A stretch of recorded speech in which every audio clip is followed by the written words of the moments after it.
ज्ञान में तो आप ऋषिवर देखते थे आदि शंकर, और भोला भाव शिशु सा खेलता मुख पर निरंतर।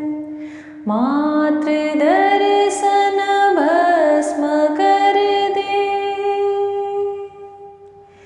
मात्र दर्शन भस्म कर दे, घोर खड़ रिपु एक क्षण में। सत नमन माधव चरण में, सत नमन माधव चरण में, सत नमन माधव चरण में।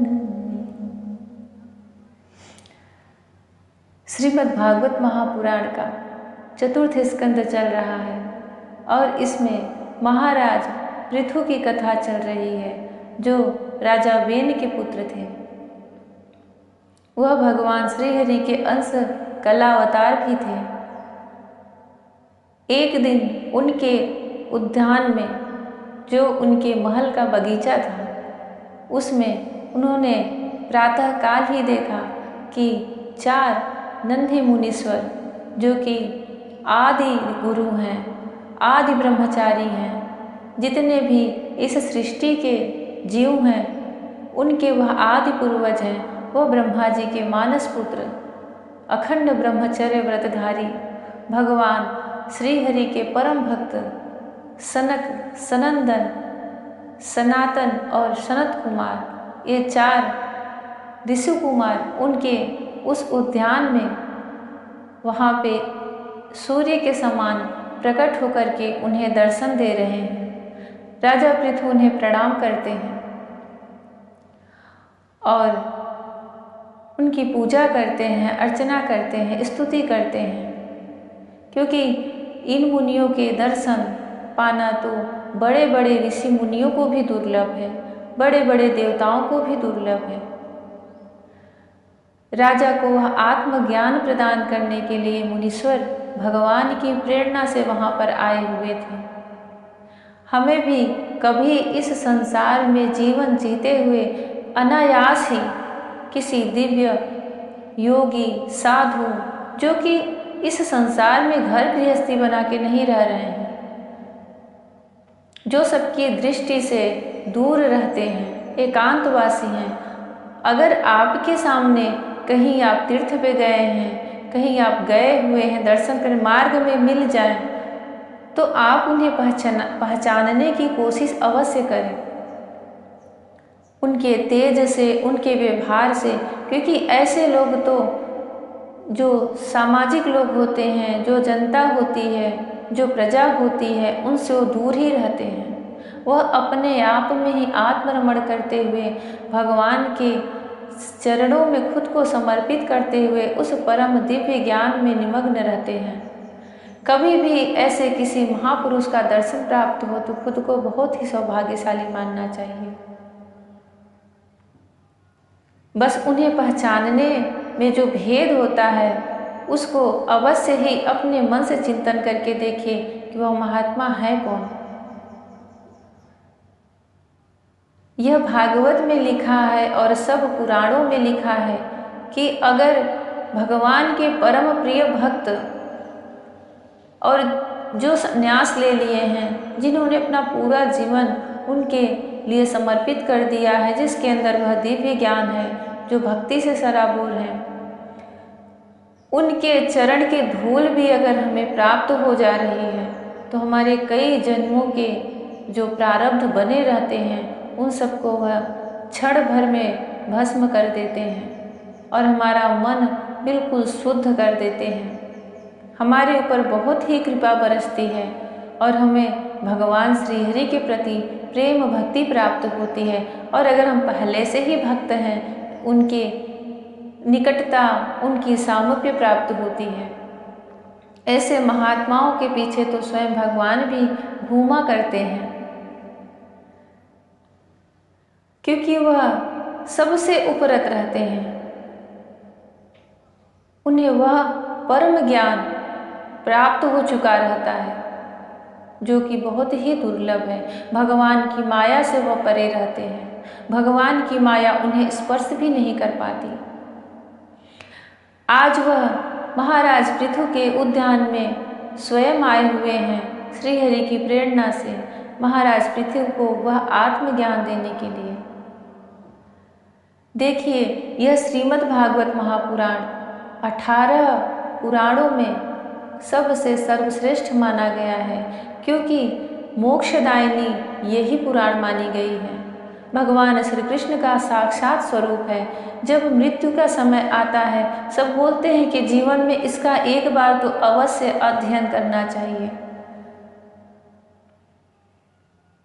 जितनी बार आप इसको सुनो वो कम ही है, परंतु अपने पूरे संपूर्ण जीवन काल में इसका एक बार, अगर आप मनुष्य हैं, मनुष्य के जन्म में, मनुष्य की योनि में जन्म लिए हैं, आप सात्विक बुद्धि वाले हैं, भक्त हैं, भगवान से निष्ठा है, आस्था है, तो अपने जीवन में प्रयास करें कि एक बार इसका श्रवण जरूर करें। चाहे स्वयं ही घर में बैठकर पाठ करें या फिर कहीं पे हो रहा है तो वहाँ सुन लें। श्रीमद् भागवत महापुराण का इतना महत्व है कि जीवन के अंत में जब मृत्यु का समय आता है, जब वृद्धावस्था आती है, तो इसको बहुत ही विधि विधान से सुना जाता है ताकि हमारी मुक्ति हो, हम किसी नारकीय योनि में न जाएं। यह आपके कई जन्मों के पापों को काट डालता है, पर अभी न तो किसी को इतनी वृद्धावस्था ही आते हुए देखी जाती है, क्योंकि सबकी उम्र, सबकी आयु कम होती जा रही है। कब किसको कैसे कहाँ पे क्या हो जाए कोई कुछ नहीं जान पाता। तो जब तक बुद्धि स्वस्थ है, शरीर स्वस्थ है, जैसे आप सारे कार्य करते हो, उसी प्रतिदिन की दिनचर्या में कुछ समय इसके लिए जरूर निकालें। आपको जैसी सुविधा, जैसी सरलता पड़े, जैसा समय आपके लिए सही रहे, परंतु एक बार अपने जीवन काल में इसे सुने जरूर। अब यह श्रीमद् भागवत महापुराण मोक्षदायिनी है। यह मृत्यु के समय, मृत्यु के बंधन को काटने के लिए सुनाया जाता है उस जीव को। जब आप पूरी तरह से मरणासन्न हो, आपकी इंद्रियां पूरी तरह से शिथिल हो गई हैं, सुनना, देखना, समझना सब बंद हो चुका है, तो आप इसका श्रवण करके क्या ही समझ लेंगे। इतना वृद्धावस्था भी देखना और तब के लिए इंतजार करना, प्रतीक्षा में रहना कि मैं सब कार्य से निवृत्त होकर के जब बिस्तर पकड़ लूँगा तब मैं यह भागवत सुनूंगा। कोई सुनाने वाला भी तो चाहिए। फिर जरूरी नहीं कि आपके उस समय आपके परिवार के लोग आपके साथ इतना समीप, इतनी निकटता बनाए रखें और आपको श्रीमद् भागवत महापुराण सुनाएं। वह बहुत ही असहाय वाली स्थिति होती है। हाँ, आपके पूर्व जन्म के प्रारब्ध ऐसे हैं तो अवश्य आपके वंश में कोई न कोई ऐसा जरूर होगा जिसके मन में यह भाव आएगा कि मैं सुनाऊंगा। आपने जीवन भर भगवान की तपस्या की है, भगवान से प्रेम किया है, उनकी भक्ति की है, तब तो आप निश्चिंत रहिए, क्योंकि फिर वह उनकी जिम्मेदारी हो जाती है। वह सारी व्यवस्था कर देते हैं, उसमें आप तनिक भी चिंतित न होइए। इसमें हर तरह की प्रसंग, हर तरह की भाव, हर तरह की कथाएं हैं। भक्ति से भरा हुआ है, ज्ञान से भरा हुआ है, धर्म से भरा हुआ है। अब सभी लोग तो ज्ञानी होते नहीं, सभी लोग तो सन्यासी और महात्मा होते नहीं। जो गृहस्थ में हैं उनको गृहस्थ में क्या करना चाहिए उसके धर्म हैं। जो कर्म मार्ग में हैं उनको कर्म करके कैसे भगवान को प्राप्त करना है उसके प्रसंग हैं। जिन्हें संन्यास लेना है और सिर्फ भगवान की ही भक्ति करनी है, उनके भी प्रसंग हैं, उनके उत्तर हैं। हर चीज का विस्तार से इसमें लिखा हुआ है। आप जिस भाव में हो, जिस परिस्थिति में हो, गृहस्थ में हो, संन्यास में हो, वानप्रस्थ में हो, आप उसी भाव से, क्योंकि यह श्रीमद् भागवत महापुराण सभी, इसका अध्ययन सभी लोग करते हैं, चाहे जो परम ब्रह्म परम ज्ञान का जिन्हें प्राप्ति हो गई, श्री सुखदेव जी जिन्होंने परीक्षित को यह कथा सुनाई थी, वो तो उसी में हर क्षण डूबे रहते थे उस परम ब्रह्म में, फिर भी भगवान की कथा सुनने के लिए वह श्रीमद् भागवत का बार बार उच्चारण करते थे। और उन्होंने ही 7 दिन में राजा परीक्षित को यह कथा सुनाई है, क्योंकि यह भगवान श्री कृष्ण की कथा से भरा हुआ है, उनके प्रेम भक्ति से भरा हुआ है। इसमें वह गूढ़ ज्ञान जो रहस्य से भरा हुआ है, जो बुद्धि से परे है, बार बार उसका प्रसंग आता है। अभी जो सनकादि मुनि राजा पृथु को कह रहे हैं, वह वही ब्रह्म ज्ञान है, मोक्ष ज्ञान है। अब आपकी जैसी मति है, जैसी बुद्धि है, जैसा आप श्रवण चिंतन करते हैं, उसी के अनुसार आप उसे ग्रहण कर सकते हैं। जो चीज आपको ग्रहण करने योग्य है, आप उसको स्वीकार लीजिए। उसी तरह की आप उसी में समा गए हैं, आप उसी में प्रवेश कर गए हैं। और जो शब्द, जो मंत्र आपकी बुद्धि नहीं समझ पा रही है, तो उसको भगवान का श्लोक समझ करके श्रवण कर लीजिए, परंतु इसको सुनिए पूरा। ऐसा बिल्कुल मत सोचिए कि यह चीज़ समझ में नहीं आई है तो फिर हम इसे नहीं सुनेंगे, क्योंकि यह पूरा श्लोक और यह पूरा एक मंत्र का समूह है।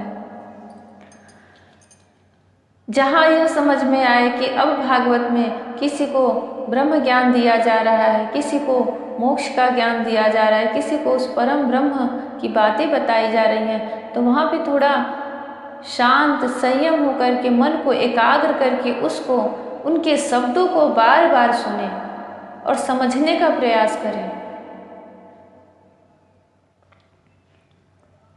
जय श्री कृष्णा मेरी सोल फैमिली। आध्यात्म आपके अपने चैनल पर आप सबका बहुत बहुत स्वागत है। श्रीमद् भागवत महापुराण का 4th स्कंद चल रहा है और महाराज पृथु को सनकादि का उपदेश, इसका प्रसंग शुरू हो रहा है। श्री मैत्रेय जी कहते हैं, जिस समय प्रजाजन परम पराक्रमी पृथ्वीपाल पृथु की इस प्रकार प्रार्थना कर रहे थे, उसी समय वहां सूर्य के समान तेजस्वी 4 मुनीश्वर आए। राजा और उनके अनुचरों ने देखा तथा पहचान लिया कि वे सिद्धेश्वर अपनी दिव्य कांति से संपूर्ण लोगों को पाप निर्मुक्त करते हुए आकाश से उतर कर आ रहे हैं। राजा के प्राण सनकादिकों का दर्शन करते ही जैसे विषयी जीव विषयों की ओर दौड़ता है, उनकी ओर चल पड़े, मानो उन्हें रोकने के लिए वे ही अपने सदस्यों और अनुयायियों के साथ एकाएक उठकर खड़े हो गए।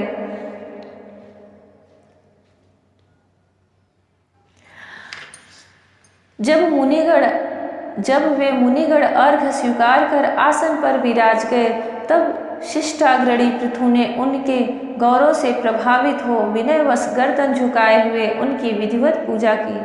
फिर उनके चरणोदक को अपने सिर के बालों पर छिड़का। इस प्रकार शिष्ट जनोचित आचार का आदर तथा पालन करके उन्होंने यही दिखाया कि सभी सत्पुरुषों को ऐसा व्यवहार करना चाहिए। सनकादि मुनीश्वर भगवान शंकर के भी अग्रज हैं, वह उनसे भी बड़े हैं। सोने के सिंहासन पर वे ऐसे सुशोभित हुए जैसे अपने अपने स्थानों पर अग्नि देवता।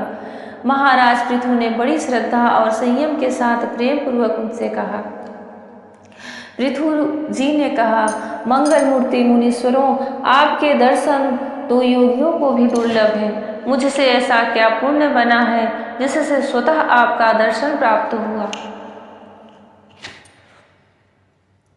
जिस पर ब्राह्मण अथवा अनुचरों के सहित श्री शंकर या विष्णु भगवान प्रसन्न हो, उसके लिए इहलोक और परलोक में कौन सी वस्तु दुर्लभ है।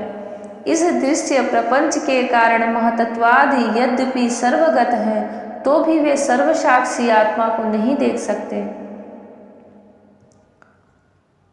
इसी प्रकार यद्यपि आप समस्त लोकों में विचरते रहते हैं तो भी अनाधिकारी लोग आपको देख नहीं पाते।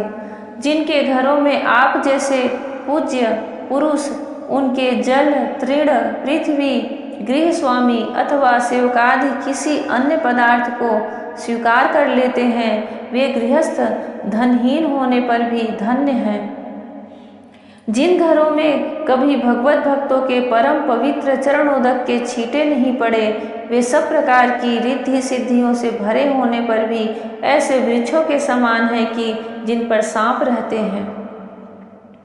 मुनीश्वरों, आपका स्वागत है। आप लोग तो बाल्यावस्था से ही मुमुक्षुओं के मार्ग का अनुसरण करते हुए एकाग्र चित्त से ब्रह्मचर्य आदि महान व्रतों का बड़ी श्रद्धा पूर्वक आचरण कर रहे हैं। स्वामियों, हम लोग अपने कर्मों के वशीभूत होकर विपत्तियों के क्षेत्र रूपी संसार में पड़े हुए केवल इंद्रिय संबंधी भोगों को ही परम पुरुषार्थ मान रहे हैं। सो क्या हमारे निस्तार का भी कोई उपाय है? आप लोगों से कुशल प्रश्न करना उचित नहीं है, क्योंकि आप निरंतर आत्मा में ही रमण करते हैं। आप में यह कुशल है और यह अकुशल है, इस प्रकार की वृत्तियां कभी होती ही नहीं।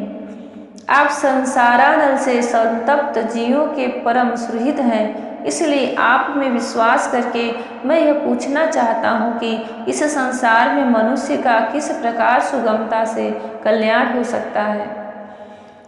और यह एक प्रकार से प्रश्न राजा पृथु का भी है, और वह यह सब प्रजा के लिए भी किए, हम जैसे लोगों के लिए भी किए। यह निश्चय है कि जो आत्मवान धीर पुरुषों में आत्मा रूप से प्रकाशित होते हैं और उपासकों के हृदय में अपने स्वरूप को प्रकट करने वाले हैं, वे अजन्मा भगवान नारायण ही अपने भक्तों पर कृपा करने के लिए आप जैसे सिद्ध पुरुषों के रूप में इस पृथ्वी पर विचरा करते हैं। श्री मैत्रेय जी कहते हैं,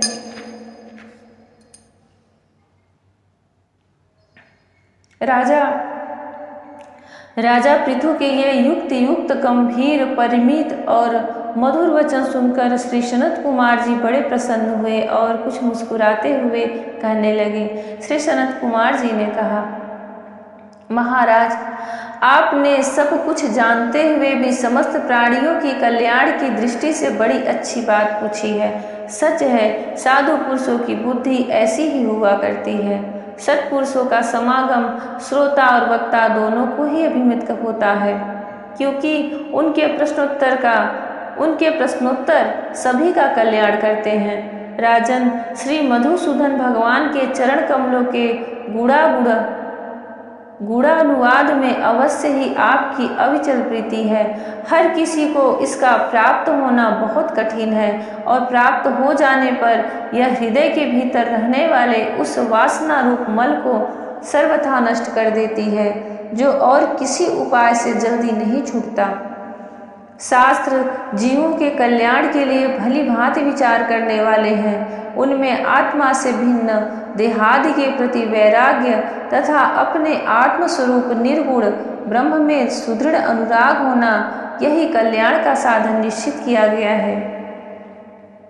शास्त्रों का यह भी कहना है कि गुरु और शास्त्र के वचनों में विश्वास रखने से, भागवत धर्मों का आचरण करने से, तत्व जिज्ञासा से, ज्ञान योग की निष्ठा से, योगेश्वर श्री हरि की उपासना से, नित्य प्रति पुण्य कीर्ति श्री भगवान की पावन कथाओं को सुनने से, जो लोग धन और इंद्रियों के भोगों में ही रत हैं, उनकी गोष्ठी में प्रेम न रखने से, उन्हें प्रिय लगने वाले पदार्थों का आसक्ति पूर्वक संग्रह न करने से, भगवत गुणामृत का पान करने के सिवा अन्य समय आत्मा में ही संतुष्ट रहते हुए एकांत से वन में प्रेम रखने से, किसी भी जीव को कष्ट न देने से, निवृत्ति निष्ठा से, आत्महित का अनुसंधान करते रहने से, श्री हरि के पवित्र चरित्र रूप श्रेष्ठ अमृत का आस्वादन करने से, निष्काम भाव से यम नियमों का पालन करने से, कभी किसी की निंदा न करने से, योगक्षेम के लिए प्रयत्न न करने से, शीतोष्णादि द्वंद्वों को सहन करने से, भक्तजनों के कानों को सुख देने वाले श्री हरि के गुणों का बार बार वर्णन करने से और बढ़ते हुए भक्ति भाव से मनुष्य का कार्य कारण रूप संपूर्ण जड़ प्रपंच से वैराग्य हो जाता है और आत्मस्वरूप निर्गुण परम ब्रह्म में अनायास ही उसकी प्रीति हो जाती है। यहाँ पर सनत कुमार जी ने इतने प्रकार के मार्ग बताए हैं भगवान में प्रीति लगाने के लिए और उस परम ब्रह्म से प्रीति रखने के लिए, उस परम ब्रह्म का ज्ञान प्राप्त करने के लिए। इसे आप लोग एक बार अवश्य फिर से सुन लीजिएगा। जितने उन्होंने यह मार्ग बताए हैं उनमें से आप एक भी मार्ग को पकड़ लो और उसमें निष्ठा के साथ लगे रहो तो अवश्य उस परम ब्रह्म श्री कृष्ण में प्रीति होती ही है। चाहे आप उसे निर्गुण रूप से भजो या फिर सगुण रूप देहधारी रूप से भजो। भगवान जो हाथ में बंसी लिए होते हैं, मोर मुकुट धारण किए होते हैं, चाहे उस छवि के रूप में उन्हें प्राप्त करो या फिर चाहे परम ब्रह्म के ज्ञान में सिर्फ आत्म स्वरूप में भजो। परंतु यह सनत कुमार जी बोल रहे हैं जो श्री शिव जी के भी अग्रज हैं और पृथु कुमार का यह प्रश्न, पृथु जी का यह प्रश्न जनसाधारण के लिए ही है, तो उनके वह उत्तर भी हम जैसे लोगों के लिए ही है।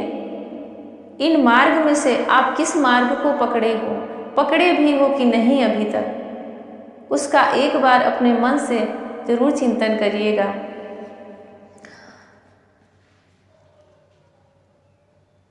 श्री हरि के गुणों का बार बार वर्णन करने से और बढ़ते हुए भक्ति भाव से मनुष्य का कार्य कारण रूप संपूर्ण जड़ प्रपंच से वैराग्य हो जाता है और आत्मस्वरूप निर्गुण परम ब्रह्म में अनायास ही उसकी प्रीति हो जाती है।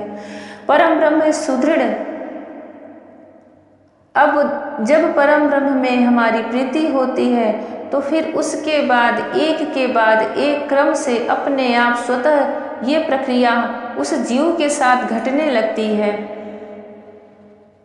परम ब्रह्म में सुदृढ़ प्रीति हो जाने पर पुरुष सद्गुरु की शरण लेता है। फिर ज्ञान और वैराग्य के प्रबल वेग के कारण वासना शून्य और अपने अविद्यादि 5 प्रकार के क्लेशों से युक्त अहंकारात्मक अपने लिंग शरीर को वह उसी प्रकार भस्म कर देता है जैसे अग्नि लकड़ी से प्रकट होकर फिर उसी को जला डालती है। इस प्रकार लिंग देह का नाश हो जाने पर वह उसके कृतित्वादि सभी गुणों से मुक्त हो जाता है।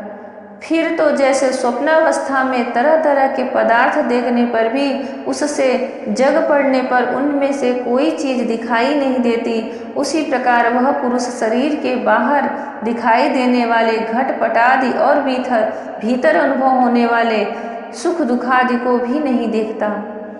इस स्थिति के प्राप्त होने से पहले ये पदार्थ ही जीवात्मा और परमात्मा के बीच में रहकर उनका भेद कर रहे थे। यह लिंग शरीर ही सब कर्मों का भोगता है, चाहे सुख हो चाहे दुख।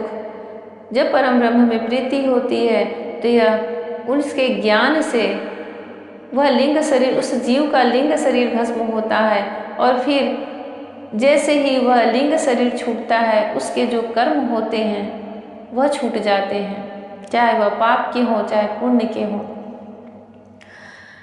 फिर वह उस परम ब्रह्म की अवस्था में आ जाता है। जब तक अंतःकरण रूप उपाधि रहती है तभी तक पुरुष को जीवात्मा, इंद्रियों के विषय और इन दोनों का संबंध कराने वाले अहंकार का अनुभव होता है। इसके बाद नहीं। बाह्य जगत में भी देखा जाता है कि जल, दर्पण आदि निमित्तों के रहने पर ही अपने बिंब और प्रतिबिंब का भेद दिखाई देता है, अन्य समय नहीं।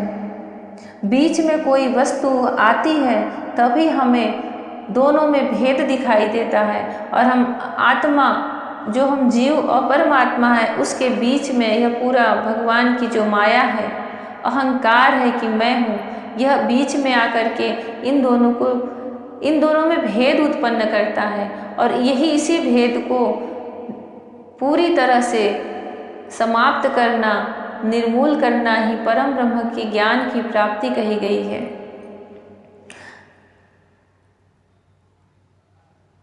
जब तक अंतःकरण रूप उपाधि रहती है तभी तक पुरुष को जीवात्मा, इंद्रियों के विषय और इन दोनों का संबंध कराने वाले अहंकार का अनुभव होता है, इसके बाद नहीं। बाह्य जगत में भी देखा जाता है कि जल, दर्पण आदि निमित्तों के रहने पर ही अपने बिंब और प्रतिबिंब का भेद दिखाई देता है, अन्य समय नहीं। जो लोग विषय चिंतन में लगे रहते हैं उनकी इंद्रियां विषयों में फंस जाती हैं तथा मन को भी उन्हीं की ओर खींच ले जाती हैं। फिर तो जैसे जलाशय के तीर पर उगे हुए कुशादि अपनी जड़ों से उसका जल खींचते रहते हैं, उसी प्रकार वह इंद्रियाशक्त मन बुद्धि की विचार शक्ति को क्रमशः हर लेता है। विचार शक्ति के नष्ट हो जाने पर पूर्वापर की स्मृति जाती रहती है और स्मृति का नाश हो जाने पर ज्ञान नहीं रहता। इस ज्ञान के नाश को ही पंडित जन अपने आप अपना नाश करना कहते हैं। जिनके उद्देश्य से अन्य सब पदार्थों में प्रियता का बोध होता है, उस आत्मा का अपने द्वारा ही नाश होने से जो स्वार्थ हानि होती है, उससे बढ़कर लोक में जीव की और कोई हानि नहीं है। इसको स्पष्ट सुन लीजिएगा। यह सब एक क्रम से चलता है। आप एक जगह फिसले तो फिर एक के बाद एक आप पतन के ही तरफ आपकी जो आत्मा है, बाहरी दुनिया में तो आप बहुत ही सुख संपत्ति से भरे हुए, बहुत ही प्रसन्न दिखाई देंगे, परंतु यहाँ आत्मज्ञान की बात हो रही है, यहाँ ब्रह्म ज्ञान की बात हो रही है, यहाँ सांसारिक चीज़ों की बात नहीं हो रही है। सांसारिक चीज़ों को ही यहाँ पर विषय के नाम से बोला जाता है। जो सांसारिक चीज़ें होती हैं, मोह, माया, ममता, राग, द्वेष, इन सबको विषयों के नाम से बोला जाता है इस पुराण में।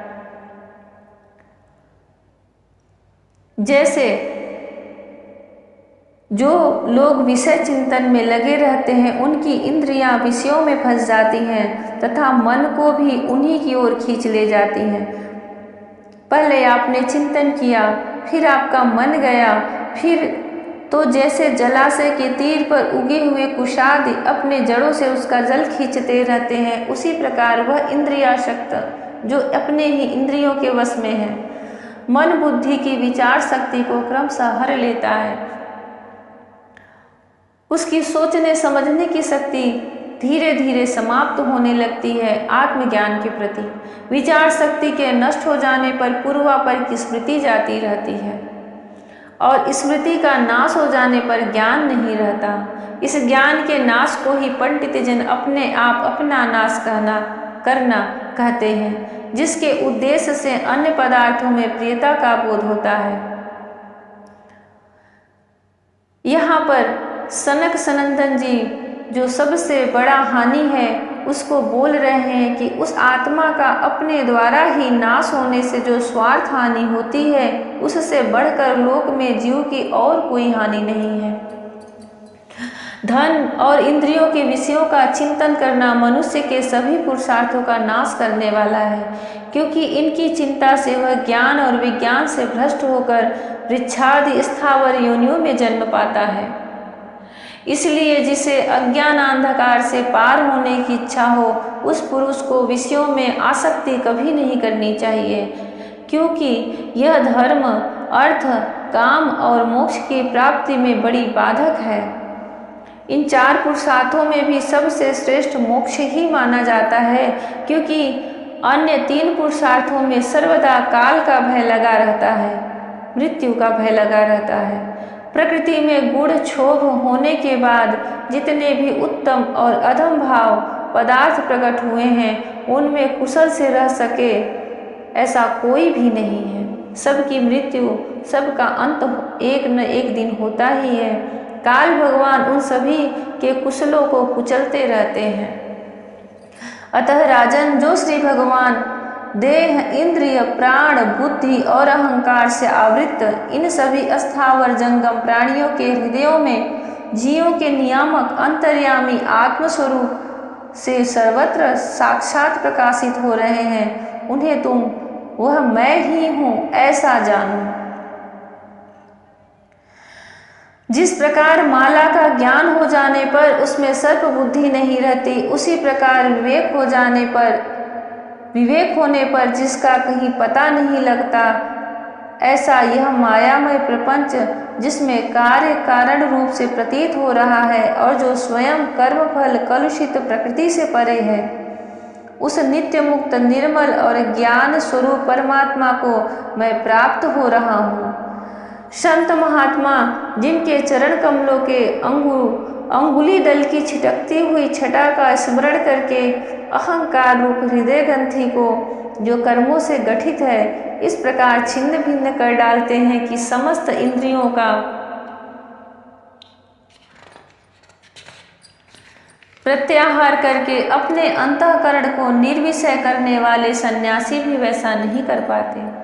तुम उन सर्वाश्रय भगवान वासुदेव का भजन करो, जो लोग मन और इंद्रिय रूप मगरों से भरे हुए इस संसार सागर को योगादि दुष्कर साधनों से पार करना चाहते हैं, उनका उस पार पहुंचना कठिन ही है।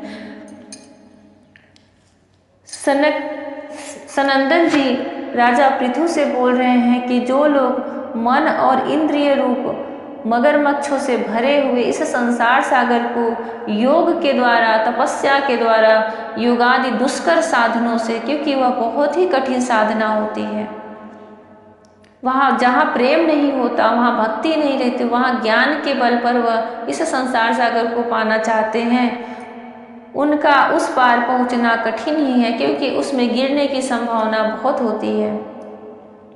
वह निर्गुण रूप से भगवान को भजते हैं, इसलिए वहाँ पे गिरने की संभावना अधिक होती है। परंतु जब आपने भगवान से प्रेम कर लिया है तो आप गिरोगे कहाँ। प्रेम ऐसी चीज़ है कि आप उससे कभी छूट ही नहीं सकते। भगवान के स्वरूप से भक्ति कर लो, प्रेम कर लो, तो सारी इंद्रियां उन्हीं के पास भागती हैं। उन्हें छूना चाहे, आंखें उन्हें देखना चाहेगी, हाथ उन्हें स्पर्श करना चाहेगा, बाहें उन्हें आलिंगन करना चाहेगी, कान उनकी कथाओं को सुनना चाहेगा, मुख उनकी ही लीलाओं का गान करना चाहेगा। आपका ये जो देह है, जो नश्वर है, वो पूरी प्रकार से भगवान की सेवा में लग जाएगा। और आप भगवान से विमुख हुए तो यह संसार की सेवा में लगेगा। बस इस भेद को समझना है। आप संसार में रहते हुए, गृहस्थ में रहते हुए भगवान श्री कृष्ण से प्रेम कर लो, चाहे किसी भाव में कर लो, वात्सल्य भाव में कर लो, माधुर्य भाव में करो, शांत भाव में करो, जैसी आपकी बुद्धि है, जैसा आपका उनके प्रति विचार है, भाव है, परंतु अपने इन सारे इंद्रियों को भगवान की तरफ बढ़ा दो। मन को, अहंकार को, बुद्धि को, विचार को, स्मृति को, सब कुछ उनके चरणों में समर्पित कर दो। फिर देखिए कितना सुख मिलता है। आपको किसी चीज़ की चिंता नहीं करनी पड़ती।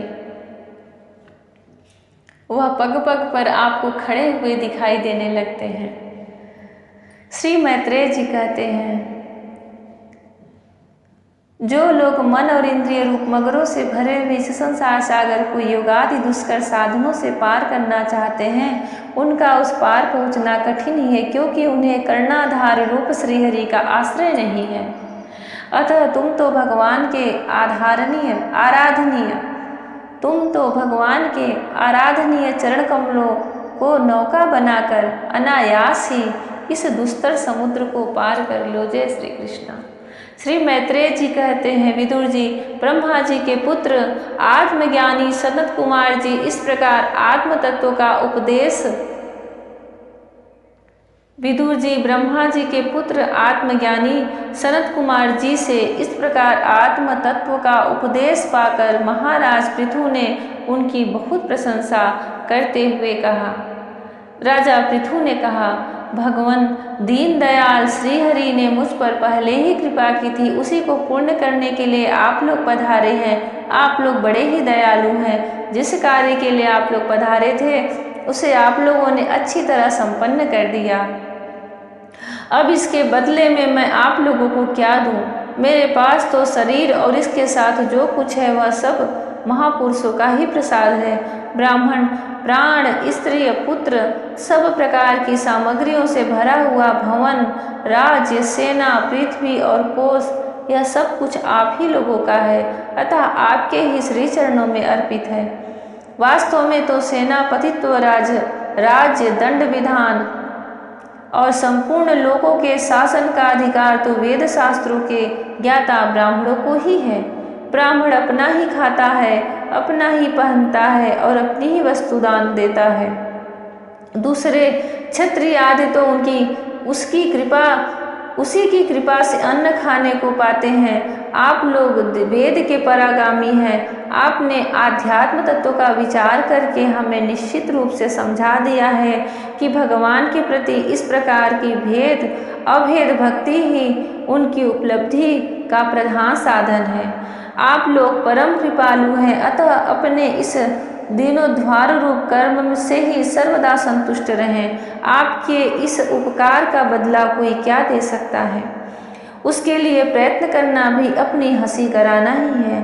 श्री मैत्रेय जी कहते हैं, विदुर जी, फिर आदिराज पृथु ने आत्मज्ञानियों में श्रेष्ठ सनकादि की पूजा की और वे उनके शील की प्रशंसा करते हुए सब लोगों के सामने ही आकाश मार्ग से चले गए। जय श्री हरि। महात्माओं में अग्रगण्य महाराज पृथु अपने उनसे आत्मोपदेश पाकर चित्त की एकाग्रता से आत्मा में ही स्थित रहने के कारण अपने को कृतकृत्य सा अनुभव करने लगे। वे ब्रह्मार्पण बुद्धि से समय, स्थान, शक्ति, न्याय और धन के अनुसार सभी कर्म करते थे। इस प्रकार एकाग्र चित्त से समस्त कर्मों का फल परमात्मा को अर्पण करके आत्मा को कर्मों का साक्षी एवं प्रकृति से अतीत देखने के कारण वे सर्वथा निर्लिप्त रहे। जिस प्रकार सूर्योदय सर्वत्र प्रकाश करने पर भी वस्तुओं के गुण दोष से निर्लेप रहते हैं, उसी प्रकार सार्वभौम साम्राज्य लक्ष्मी से संपन्न और गृहस्थाश्रम में रहते हुए भी अहंकार शून्य होने के कारण वे इंद्रियों के विषयों में आसक्त नहीं हुए। इस प्रकार आत्मनिष्ठा में स्थित होकर सभी कर्तव्य कर्मों का यथोचित रीति से अनुष्ठान करते हुए उन्होंने अपनी भार्या अर्ची के गर्भ से अपने अनुरूप 5 पुत्र उत्पन्न किए। उनके नाम विजिताश्व, धूम्रकेश, हरेश्व, द्रविड़ और ऋक् थे।